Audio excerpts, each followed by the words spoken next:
یہ سلمان اکرم راجہ پہ الزام لگایا ہے کہ یہ پیسوں کا حساب دو، اور وہ آگے سے غصے میں آیا ہے اور اس نے کہا جی کہ میں کوئی عام وکیل نہیں ہوں، میں نے 3 سال پہلے 30 کروڑ روپے کا ٹیکس دیا ہے۔ کتنا؟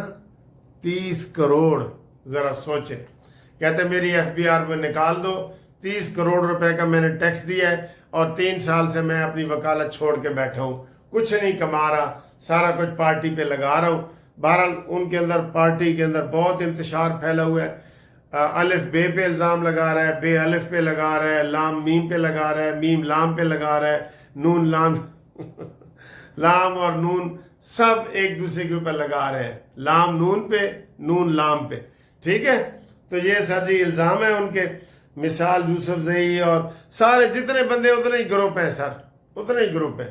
شہباز گل وغیرہ جو باہر بیٹھے ہیں اس کے خلاف سہیل افریدی نے کہا ہے وہ معافی مانگے گا، یہ کرے گا، وہ کرے گا۔ تو یہ ساری جو ہے نا چیزیں انہوں نے انتشار پھیلایا ہوا ہے پاکستان میں بھی، اپنی پارٹی کے اندر بھی، اور اب انتشاری پارٹی کا وہ کہہ رہے تھے جی اگر ملاقات عمران سے نہیں ہوئی، کل آپ کے سامنے نہیں ہوئی، تو ہم جی ہر چوک کو ڈی چوک بنائیں گے کل 13 اگست کو، کیونکہ انہوں نے 14 اگست کے پروگرام کو بھی غلط کرنا ہے نا، وہ بھی لوگوں کو نہیں منانے دینا ہے، انہوں نے 14 اگست کا پروگرام بھی نہیں منانے دینا۔ اور جس دن بیرون ملک سے کوئی ترکی کا صدر آئے گا، کوئی چین کا آئے گا، اس دن بھی انہوں نے ہنگامہ کرنا ہے۔ یہ لگتا یہ ہے کہ یہ غیر ارادی طور پہ جو عام کارکن ہیں ان کو تو نہیں نا پتا، اصل پتہ تو مین بندے کو ہوتا ہے نا، جو پاکستان کے حق میں کوئی چیز ہونے لگتی ہے یہ اس کے خلاف باتیں کرتے ہیں۔ ابھی مکہ معاہدہ ہوا ہے، اللہ کرے اس کے نتیجے بھی اچھے لگیں، لیکن اس کے اوپر یہ تنقید شروع کر دی ہے انہوں نے، سارے ان کے فلاسفروں نے، ان کے دانشوروں نے، کہ یہ کیا معاہدہ ہے، یہ ہے، وہ ہے، فلانا، یہ انہوں نے شروع کر دیا ہے۔ ٹھیک ہے جی، اب آگے ہیں جی ہمارے کتنے بندے مارے گئے ہیں۔ آگے سر جی ایک ہمارا تجارتی جہاز یہ سعودی عرب کے جو بحر المند ہے وہاں سے گزر رہا تھا، تو یمنی حوثیوں نے اس کے اوپر حملہ کیا اور 3 پاکستانی شہید ہو گئے، ٹھیک ہے۔ اور اب کہا جا رہا ہے، اسحاق ڈار نے کہا ہے کہ ان 3 پاکستانیوں کی ڈیڈ باڈیز جو ہیں وہ ہمارے پاکستان میں محفوظ پہنچائی جائیں۔ اب یہ پہلے تو ہم نے مکہ معاہدہ میں ہم سعودی عرب کے ساتھ ہو گئے اور یمن کے خلاف ہو گئے، آٹومیٹیکلی ہو گئے۔ اب یمنیوں نے ہمارے جہاز پہ حملہ کیا ہے، یہ ہمیں بتایا جا رہا ہے۔ اب یمنیوں کے اوپر پاکستان کا حملہ لازمی ہو گیا جی، دونوں صورتوں میں، معاہدے کی صورتوں میں بھی اور ڈائریکٹ جو انہوں نے حملہ کیا ہے اس صورت میں بھی۔ اب حالات کدھر جاتے ہیں؟ پاکستان پہلے افغانستان سے لڑ رہا ہے، انڈیا سے لڑ رہا ہے، اب یمن سے لڑ رہا ہے، تو یہ کوئی اچھی باتیں نہیں ہیں۔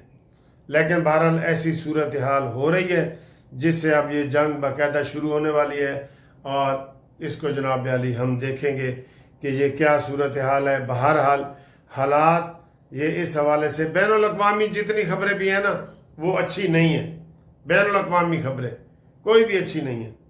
اگلا جناب علی محسن نقوی صاحب، محسن نقوی صاحب جناب علی کل کے ایران گئے ہوئے ہیں اور وہاں ایران کے صدر سے ملے ہیں، ان کے وزیر خارجہ سے ملے ہیں، ان کے سپریم لیڈر سے بھی شاید ملاقات ہوگی، اور ایران کو بتایا گیا ہے کہ جو مکہ معاہدہ ہے نا یہ آپ کے خلاف نہیں ہے، مکہ معاہدہ۔ تو ایران مطمئن ہے اور ایران نے کہا ہے کہ ہمیں اس معاہدے سے ہمیں کوئی نقصان نہیں ہے، ٹھیک ہے۔ تو یہ جناب علی محسن نقوی جو وزیر داخلہ بھی بنا ہوا ہے، وزیر خارجہ بھی بنا ہوا ہے، اور منی وزیر اعظم بھی بنا ہوا ہے، یہ آپ یہ سمجھ لیں، ٹھیک ہے۔ جو بیان اس نے دیا ہے کہ جناب ہمارا سسٹم بیٹھ گیا ہے، اس کے بڑے دور رس نتائج ہیں اس بیان کے، اس کا خمیازہ ہم بھگتے رہیں گے جب تک یہ حکومت رہے گی۔ یہ بیان سامنے آتا رہے گا لوگوں کے ذہن میں کہ جناب وزیر داخلہ نے کہہ دیا کہ نظام بیٹھ گیا ہے، بیٹھ گیا نظام کا بھٹھا بیٹھ گیا ہے، یہ ہمارے ذہن میں آتا رہے گا جی۔ اب اگلی خبر، ہاں جی اگلی خبر یہ ہے کہ ٹرمپ کے ڈرامے کا پتہ لگ گیا ہوگا۔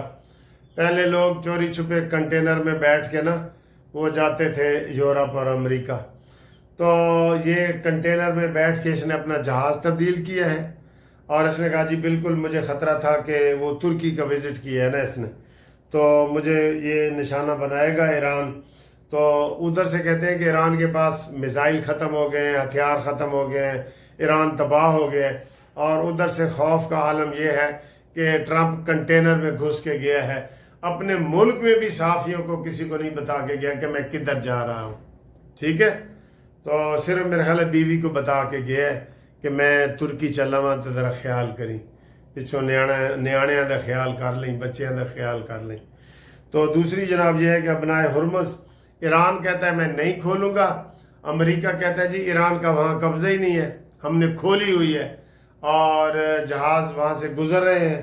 تو یہ صورتحال ہے، اب اس کی کون تحقیق کرے اور کون نہ کرے۔ البتہ ایک چیز کا شدید خطرہ پیدا ہو گیا ہے، انٹرنیٹ کا، پوری دنیا سے آپ کا رابطہ کٹ جائے گا بالکل۔ اور انٹرنیٹ کا یہ ایران نے دھمکی دی ہے، ایران نے کہا جی کہ ہمارے اثاثے بحال کرو اور جنگ بندی بحال کرو، اور ہم ابنائے ہرمز کو نہیں کھولیں گے، اور ہم انٹرنیٹ کو بھی بند کریں گے۔ تو آپ اندازہ لگا لیں کہ پوری دنیا میں کوئی 13 یا 14 کیبلیں ہیں نا، تو 11 یا 12 وہاں ایران کے رستے سے گزر رہی ہیں۔ پوری دنیا میں ایک دفعہ ہلچل مچ جائے گی اگر وہ کیبلیں انہوں نے کاٹ دیں تو۔ اس سے آپ اندازہ لگا لیں کہ کتنے ہم جو ہے نا وہ خطرے میں پڑے ہوئے ہیں۔ اور آخر میں آپ کو کشمیر کے حوالے سے جو الیکشن ہے نا اس کا بتاتے ہیں۔ 4 میں سے 1 سیٹ فائنل ہوئی ہے، جس میں سابق وزیر اعظم سردار عتیق مسلم کانفرنس کے سربراہ ایک نوجوان سے بری طرح ہار گئے ہیں، 22,000 ووٹوں کی لیڈ سے ہارے ہیں، اور یہ اپنے آپ کو بڑا مضبوط سمجھ رہے تھے۔ ظاہر سابق وزیر اعظم تھے، اور ان کی اپنی مسلم کانفرنس پارٹی ہے جو سردار قیوم کی ہوتی تھی، ٹھیک ہے نا جی؟ تو وہ پارٹی کو کہتے ہیں آخری چشم و چراغ بھی گیا، آخری سیٹ ان کے پاس جو تھی وہ بھی گئی، اور یہ اس کا فیصلہ ہوا ہے۔ باقی تینوں سیٹوں پہ جھگڑا ہے، اور اس کی پولنگ 15 تاریخ کو یہ ہفتے والے دن ہوگی، ٹھیک ہے؟ ان کے رزلٹ روک لیے گئے ہیں تینوں کے، ٹھیک؟ تو آپ دیکھنا یہ ہے، اس میں 2 میں مسلم لیگ نون آگے ہے، ٹھیک ہے، اور 1 میں شاید پیپلز پارٹی آگے ہے، تو وہ 3 میں۔ تو اب یہ چاروں کا میں نے آپ کو بتا دیا ہے، سارے لوگ پوچھ رہے تھے کہ اس کا بتائیں، تو یہ اس کی صورتحال ہے، ٹھیک ہے؟ تو باقی جناب بچوں کو خوش کریں، اور ان کو ایسا ماسک لے کے دیں، اور انہیں کہیں یہ دیکھیں انکل نے بھی 14 اگست انکل منا رہے ہیں، قانونی ٹی وی والے، تو ہم بھی مناتے ہیں۔ بچوں کو ذرا ضرور خوش کریں۔ میں یہ انارکلی سے وہ اردو بازار سے بلکہ لے کے آیا، کیونکہ رستے میں مجھے کہیں نظر ہی نہیں آئے، البتہ یہ قمیضیں بک رہی تھیں، جھنڈے وغیرہ نظر نہیں آئے۔ تو اس کے لیے بھی آپ کوشش کریں کہ یوم پاکستان ہمیشہ زندہ باد کا نعرہ لگائیں۔